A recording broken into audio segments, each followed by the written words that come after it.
अस्सलाम वालेकुम। वालेकुम अस्सलाम। भाई क्या हाल है? ठीक ठाक। अच्छा, वो कौन सी चीज़ है जो आप साल में सिर्फ एक मरतबा खा सकते हैं?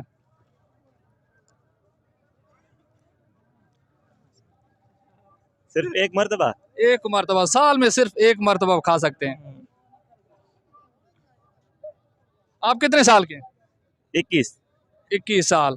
तो आपने वो 21 मरतबा ही खाई होगी, 22वीं मरतबा। एक मरतबा हैप्पी बर्थडे और वाह केक वाह खाते भाई हैं। वाह, केक खाते हैं बर्थडे का। जी जी। ये पहला नाज़रीन ऐसा नौजवान है जिसने बर वक्त जवाब दिए और बगैर तुक्के से और बगैर किसी से पूछे। कितने नंबर आपको चाहिए? पूरे पूरे 1000 में से? 1000। ठीक हो गया, बहुत शुक्रिया। अस्सलाम वालेकुम। वालेकुम सलाम। चाचा क्या नाम है? हबीबुर रहमान। हबीबुर रहमान। कहाँ से ताल्लुक है? मल्ला खैर। मल्ला ख्याल के। मल्ला ख्याल के लोग बड़े ज़हीन होते हैं। वैसे मुझे कुछ शक पड़ रहा है इनके, जो मैं इनको जानता भी हूँ, लेकिन अब ज़हर नहीं करूँगा। नबी करीम सल्लल्लाहु अलैहि वसल्लम को कौन सी जगह नापसंद थी?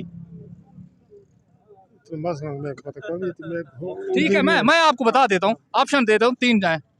जंगल, बाजार और उसके अलावा घर।